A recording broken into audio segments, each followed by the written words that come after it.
ನಾನು ಹುಟ್ಟಿದ ಸ್ಥಳದ ಪರಿಚಯ ಮಾಡಿಸುತ್ತೇನೆ. ಚಿಕ್ಕಮಗಳೂರು ಜಿಲ್ಲೆಯ ಕೊಪ್ಪ ತಾಲೂಕು ಅತ್ತಿಗುಡಿಗೆ ಗ್ರಾಮ. ಅಲ್ಲಿ ಬೊಮ್ಮನಕುಡಿಗೆ ಅನ್ನುವ ಮನೆಯಲ್ಲಿ ನನ್ನ ಜನನ ಆಗಿದ್ದು.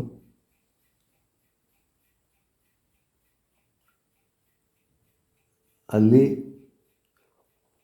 ಚಾರ್ನಕುಡಿಗೆ ಸುಬ್ಬರಾಯರು ಅನ್ನುವರ ಜಮೀನಿನಲ್ಲಿ ನನ್ನ ಸೋದರ ಮಾವ ಗೇಣಿ ಮಾಡಿಕೊಂಡಿದ್ದ. ನಾನು ಸುಮಾರು 2-2.5 ವರ್ಷ ಮಗುವಾಗಿದ್ದಾಗ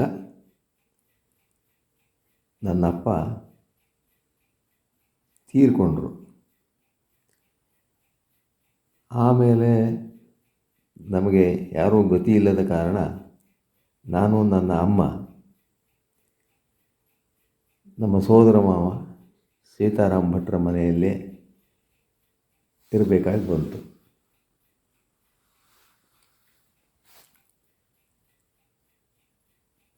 ಆಮೇಲೆ ಏನಾಯಿತು ಅಂತಂದರೆ, ಹೀಗೆ ಅಲ್ಲಿ ಇಲ್ಲಿ ಅಲೆದು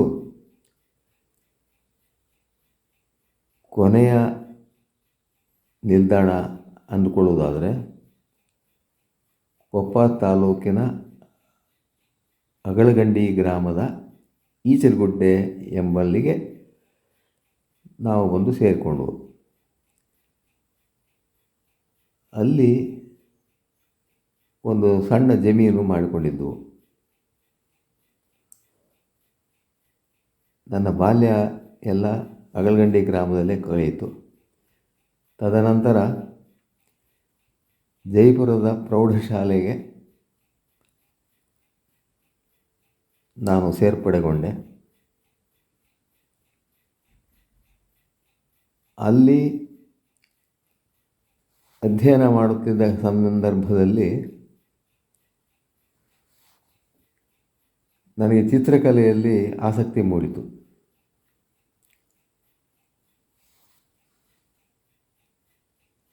ಚಂದಮಾಮ ಪತ್ರಿಕೆಯ ಚಿತ್ರಗಳು ನನ್ನ ಇನ್ಸ್ಪೈರ್ ಮಾಡಿದವು. ಅದರಲ್ಲೂ ಶ್ರೀ MTV ಆಚಾರ್ಯ ಅವರ ಮಹಾಭಾರತಕ್ಕೆ ಸಂಬಂಧಪಟ್ಟ ಚಿತ್ರಗಳಂತೂ ನನ್ನ ಮನಸ್ಸನ್ನು ಸೂರೆಗೊಂಡು ನಾನು ಹಾಗೆ ಚಿತ್ರ ರಚಿಸಬೇಕು ಅನ್ನುವ ಅಭಿಲಾಷೆ ನನ್ನಲ್ಲಿ ಮೂಡಿತು. ಜೊತೆಗೆ ರವಿವರ್ಮರ ಕೆಲವು ಪ್ರಕಟಿತ ಚಿತ್ರಗಳನ್ನು ನೋಡಿ ನಾನು ಮನಸೋತೆ.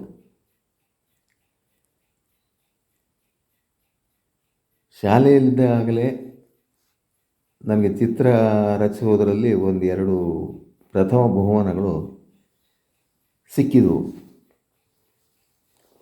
ಒಂದು ಬೆಂಗಳೂರಿನಲ್ಲಿ ಹಲಸೂರುಪೇಟೆಯಲ್ಲಿ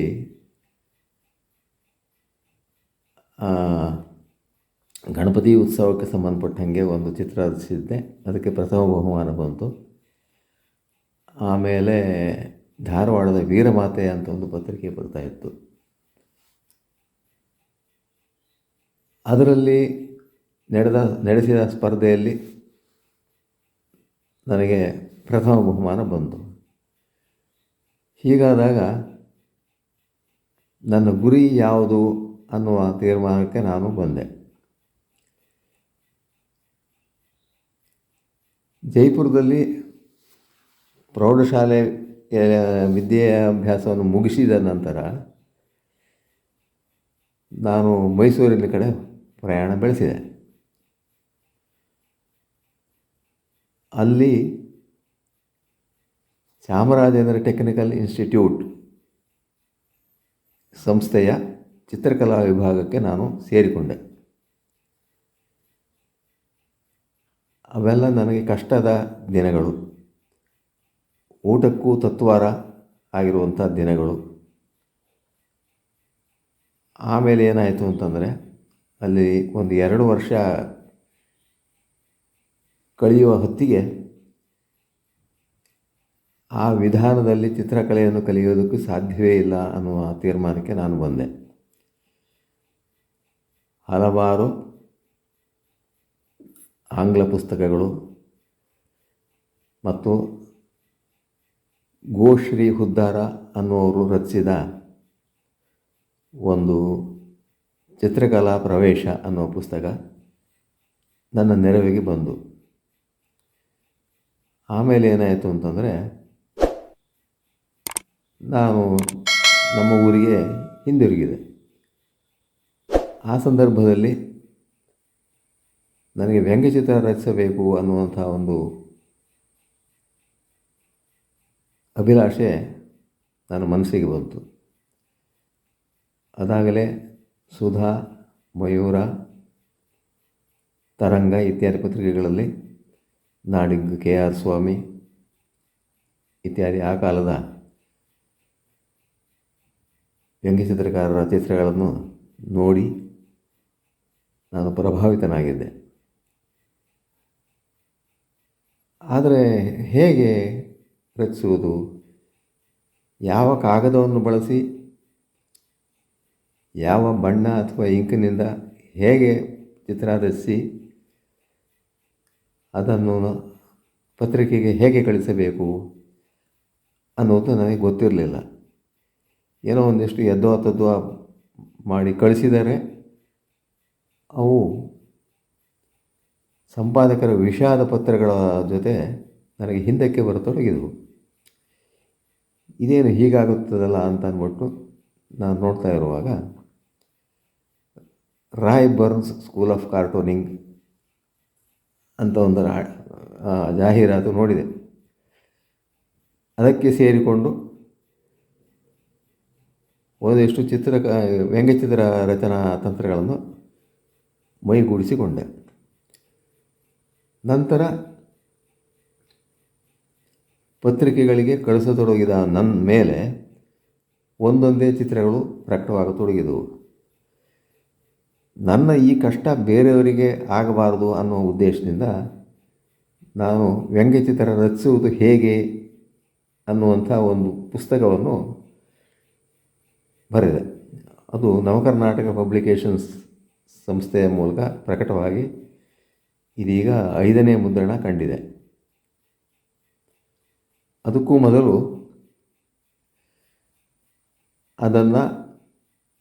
ಅದರಲ್ಲಿರುವ ಲೇಖನಗಳನ್ನು ಮಂಗಳೂರಿನಿಂದ ಹೊರಡುತ್ತಿದ್ದ ಹೊಸದಿಗಂತ ಪತ್ರಿಕೆಗೆ ಕಳಿಸಿ ಅಲ್ಲಿ ಧಾರಾವಾಹಿಯಾಗಿ ಪ್ರಕಟವಾಯಿತು. ಅದು ಸಾಕಷ್ಟು ಜನಮನ್ನಣೆಯನ್ನು ಗಳಿಸಿಕೊಂಡಿತು. ಅದಾದ ನಂತರ ನಾನು ಅದನ್ನು ಪುಸ್ತಕ ರೂಪದಲ್ಲಿ ಪ್ರಕಟಿಸಲು ಆಲೋಚಿಸಿದ್ದು. ಇದೆಲ್ಲ ಆದ ಮೇಲೆ ನಾನು ಮೈಸೂರಿಗೆ ಪುನಃ ಹೋಗಿ ಅಲ್ಲಿ ಅಖಿಲ ಭಾರತ ವಾಕ್ಶ್ರವಣ ಸಂಸ್ಥೆಯಲ್ಲಿ ಕಲಾವಿದ ಹಾಗೂ ಛಾಯಾಗ್ರಾಹಕನಾಗಿ ವೃತ್ತಿ ನಿರತನಾದೆ. ಆ ಸಂದರ್ಭದಲ್ಲಿ ಹಲವಾರು ಪುಸ್ತಕಗಳನ್ನು ಪ್ರಕಟಿಸಿದೆ. ನನ್ನ ಮಿತ್ರರಾದ ರಮೇಶ್ ಕೈಂತಜೆಯವರು ತಮ್ಮ ಕೈಂತಜೆ ಪ್ರಕಾಶನದ ಮೂಲಕ ನನ್ನ ಸುಮಾರು 9 ವಿಜ್ಞಾನಕ್ಕೆ ಸಂಬಂಧಿಸಿದ ಪುಸ್ತಕಗಳನ್ನು ಪ್ರಕಟಿಸಿದರು.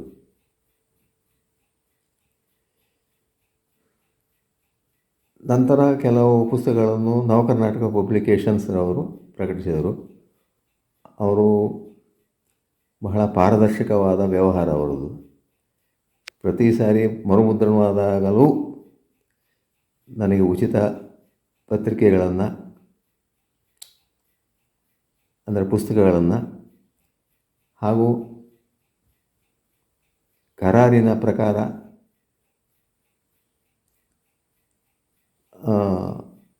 ಹಣವನ್ನು ಪ್ರೋತ್ಸಾಹವನ್ನು ಸಹ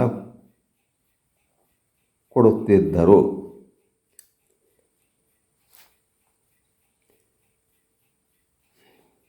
ಇದಿಷ್ಟು